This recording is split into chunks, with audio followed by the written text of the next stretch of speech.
In our Wildemount campaign, we are currently seeking an exploration party from Nicodramus who had not returned or been in contact with the university. Our characters are Galin, the vedalken artificer, and his iron defender, House. Beard, the warforged warlock. Ben, the Babbler, a halfling rogue. Eric, the Cleric, a dragonborn cleric of the flying spaghetti monster. Pesto be unto him. Kronk, a dragonborn paladin of the flying spaghetti monster, who guarantees satisfaction or your previous deity back.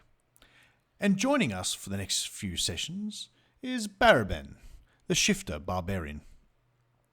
There were times when we knew a player was not going to be able to attend a game session, or was going to be late, and we only played for 2 hours per session due to our children's and own bedtimes. And this meant we needed some story element to explain why people's characters did not join in the combat or take part in the story. I've done this myself previously in many other campaigns, and I just would have a player stay on the starship or shop in town and do some other things. And I've literally had people just pop in and out, like a magic portal opens up, and all the characters who were in this session jump into the dungeon, and all those who aren't jump in the portal. Like reshuffling your offensive and defensive teams. In this game, the DM chose to use a very engrossing magazine.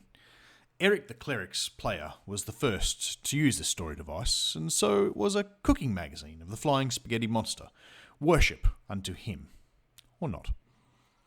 In this session, Eric was hanging in the background, reading and just following along behind us, much like people stare at their phones and walk across roads.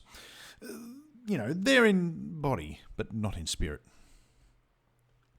In the last session, we battled Leia, a lady out in the wild who tried to poison us. Now we leave her property and venture forth in hopes to find this Locke's expedition party that Beard was tasked with. Heading into the depths of the forest, we transition from jungle-like terrain into a heavier, more denser jungle, closing in all on us. After some time, an ambush is sprung, and Kronk takes an arrow to the shoulder. Ah! He dives in for the wagon for cover. The other members who are walking along besides the wagon do the same, and we push through at speed, and we close the shell up. House, the iron defender towing us, is at top speed, and with the jungle vegetation being so thick, vision is more about what you've already passed than what you can see ahead of yourself. And either way, an ambush in low vision is still cause for brown trousers. As the shell races through the jungle, the ground collapses below us, and we fall down and are buried in the rubble. We squeeze open the shell and start digging our way out by moving the dirt into Kronk's bag of holding, finding ourselves in a sealed room with a single door. The way behind us, blocked by collapsed earth, and multiple niches around us with clay figurines and little dioramas in them. The scenes portray fishing, farming, religion, warfare, crafting, and a creation story all laid out. Galin accidentally knocks a figure onto the floor as he's examining one of the dioramas, and it turns into a life-sized person. After a fight where more and more figurines kept getting knocked to the floor and more adversaries appeared, we ended up with one of the figurines being Babbler, the barbarian shifter who joins us, awakened after his 5,000-year-long sleep.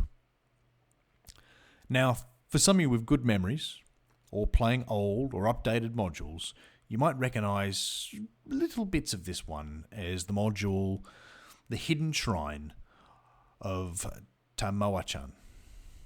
Now, I'm not going to describe the map, specific rooms, and our DM also changed the theme of this dungeon up a little bit, so don't worry, if you plan on playing or are part of this adventure, there'll be no spoilers here. To get out of this room, we try a number of things. from trying to pick the lock, through kicking and screaming and punching the door.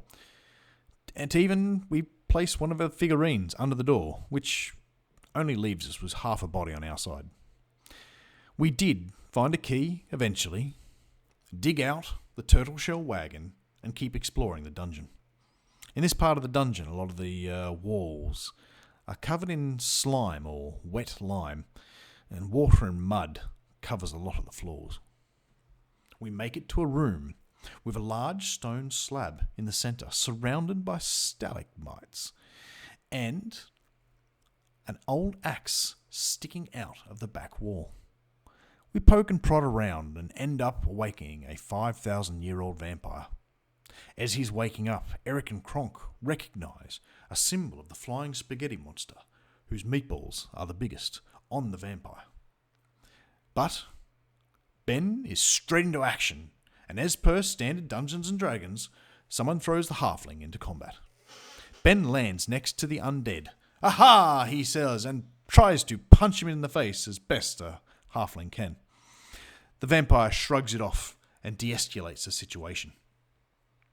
He informs us that this holy temple of the flying spaghetti monster, deity of pastificerism, has been unhallowed.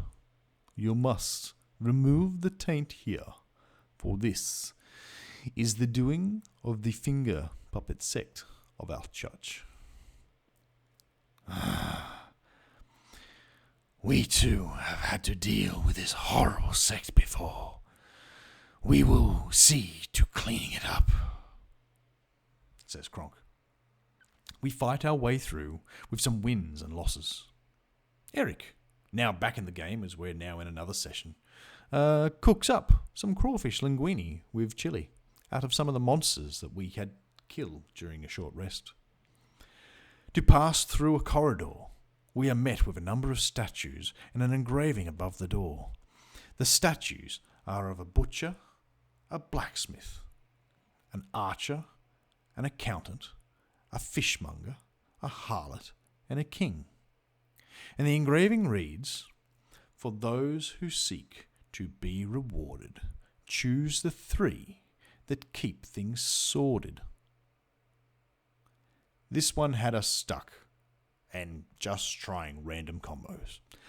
Even with the DM putting lots of emphasis on the particular word we needed to pay attention to, we just sat there dumb. Just like dumb characters staring at them, not going what's going on.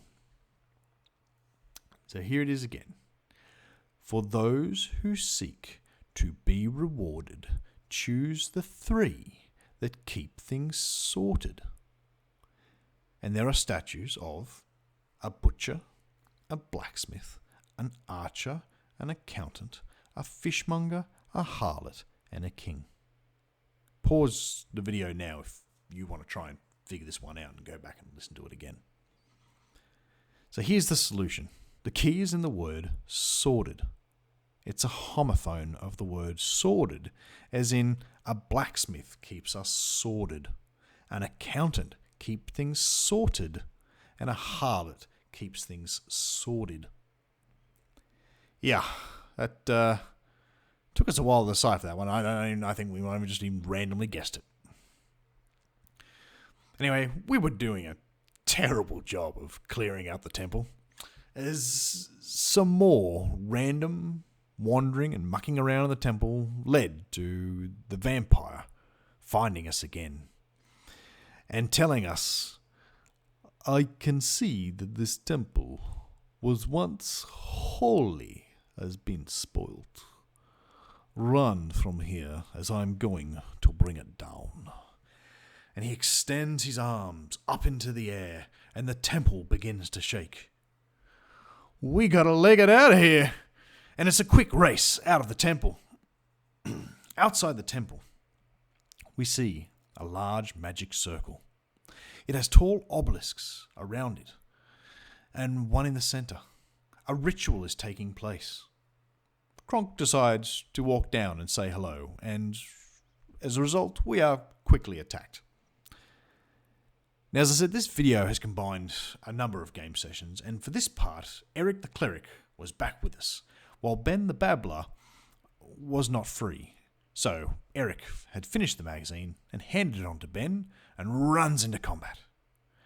We looked like we could take these guys. Kronk was using his acid breath and handing out smites for everyone. Eric was getting around to first base with everyone, healing our wounds. Beard the warlock summoned his pact magic and through dark gifts was casting Eldritch Blast. No surprises there. But Galin noticed during the fray that a large noise was coming from our flanks. For each flank had a large force of bloodthirsty brutes charging in to us. A volley of arrows is enough for Beard to fall back to the turtle shell that Ben was kicking back in. Galin quickly moves back and harnesses up his iron defender house to the wagon and calls for us. Now, as a player, I get the hint. DM wants us to move on. Large force. We're going to get overwhelmed here. But as Kronk, I'm not so sure he would get this. Now, Eric has noticed that everyone has pulled back and decides that he too pulls back after seeing what's happening on the battlefield. And finally, Kronk, seeing that he is without companions, starts to pull back. Oh, come on, guys. I'm really enjoying myself. Kronk makes it back to the shell. We close the shell up as Beard casts Fly on House. And our turtle shell wagon, hovering off the ground, and with House being able to fly, and tows us off into the air. And we fly out like being on a magical sleigh. And for some distance, we head off until we come back down into the jungle. Beaten and spell deprived, we head back to Leia's place for a rest on our return to Nicodranus. As we arrive, Leia comes out and greets us. She has had a change of heart recently due to our last meeting, and we are invited to stay for the night. Kronk gives her a gospel of the flying spaghetti monster, Noodles Come in many forms, to help guide her in her time. Leia looks upon him and is astounded by his actions. Kronk resisted her poison tea and then didn't try to kill her. Now he has returned from battle, bloodied, and keen to sit down and show her a better way. That night, Kronk wakes up to find Leia standing over his bed in the middle of the night. Is she attacking me? I asked the DM. No, she's just standing there, next to your bed, in the dark, in the night, looking at you. Oh, that's okay then, so long as she's not attacking me. Kronk rolls over and goes back to sleep. Leia conducting a ritual while standing over Kronk, trying to go back to sleep. The DM informs me that in the morning I wake up and now have the alert feat. And that, over a number of sessions combined, is all we have time for in this session.